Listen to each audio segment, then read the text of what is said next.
Hello, I'm Margot Politis. Welcome to Study English, IELTS preparation. Today we're going to talk about the environment.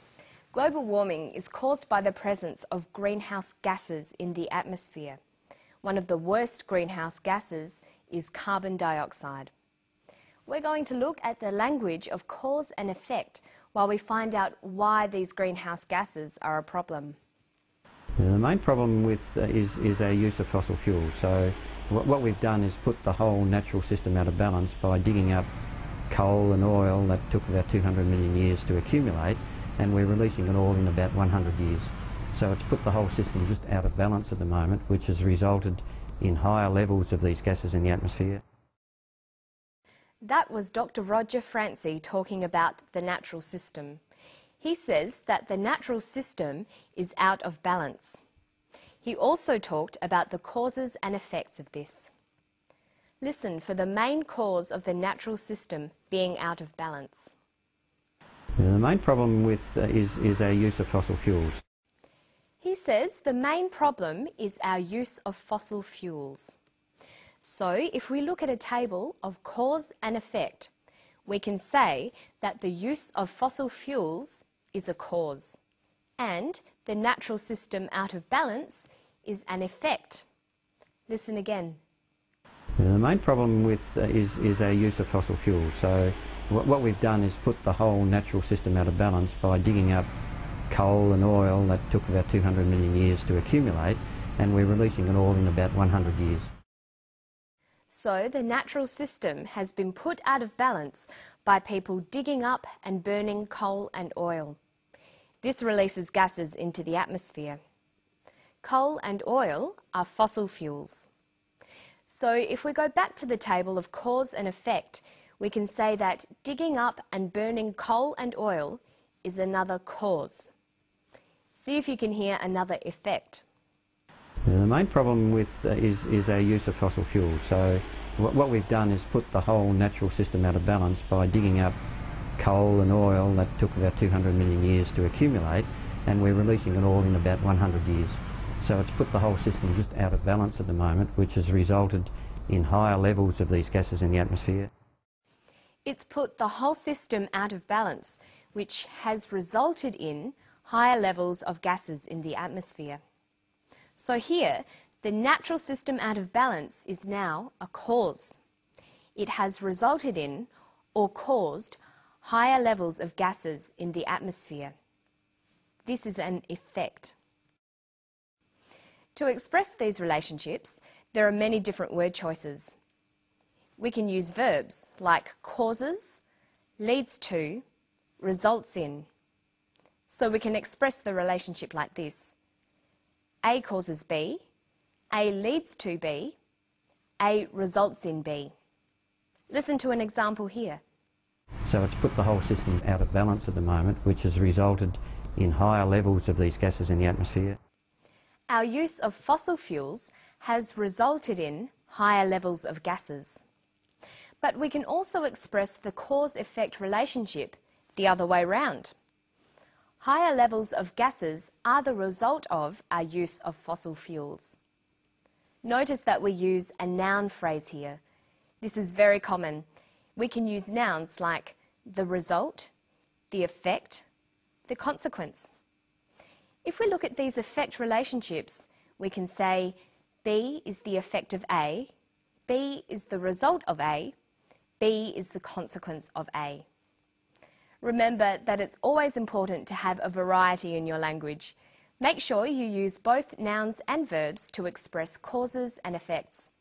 This will make your written work and your speech sound more interesting.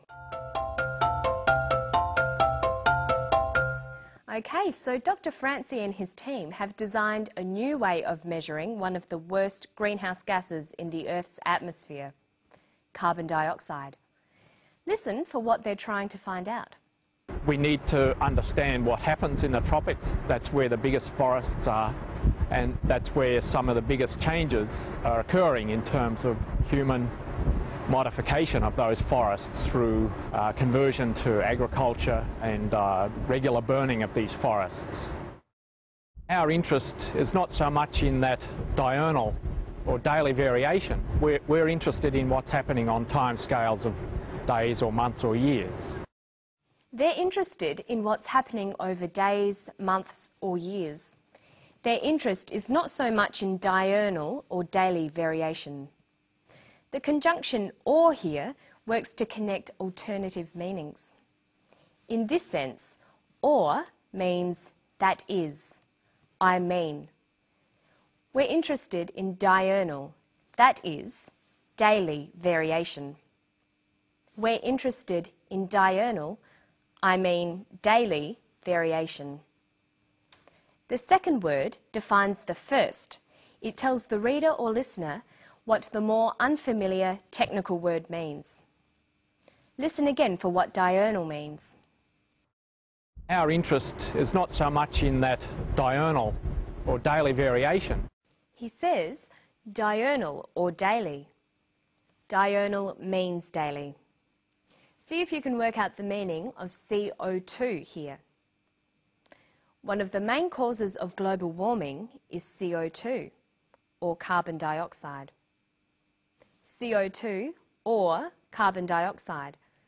CO2 is carbon dioxide. When you're looking at environmental issues like global warming and greenhouse gases, it's often necessary to be familiar with these kinds of chemical terms. You should try to learn the more common ones, like CO2. You might want to keep a copy of the periodic table in your notebook. That's the list of all the chemical elements and their abbreviations. Here are some of them. Hydrogen is H, but helium is HE. Notice that with abbreviations of elements, the first letter is always a capital and the others are always small. See if you can guess these ones. Oxygen, that's O, and carbon is C. But they're not always that easy. Lead is PB, and sodium is Na. Okay, now let's listen to Dr. Francie talk about the new CO2 measuring device. Then we'll look at the names of countries and nationalities. There's been interest from Korea, Japan, France and Malaysia, where the analyser could be installed on a 100-metre tower on the island of Borneo. He says there's been interest in their device from Korea, Japan, France and Malaysia. It's important to learn and recognise the English names of the major countries of the world, their nationalities and how to spell and pronounce these. It's a good vocabulary exercise to make lists of these families of words. To help you remember them, try grouping countries according to how the nationalities are formed. Notice that they're all spelt with capital letters. We have the AN group, Australia, Australian, Korea, Korean, Malaysia, Malaysian, Fiji, Fijian. We have the ESE group, Japan, Japanese, China, Chinese, Vietnam, Vietnamese. Then there's the I group, pronounced I, Bangladesh, Bangladeshi, Kuwait, Kuwaiti. And some nationalities are formed in an irregular way. France, French, New Zealand, New Zealander, Philippines, Filipino. And watch the change in spelling with that one. Why don't you start your own list of English names for countries and their people? Some countries also take separate adjectives that you can learn along with them. And that's all for Study English today. I'll see you next time. Bye-bye.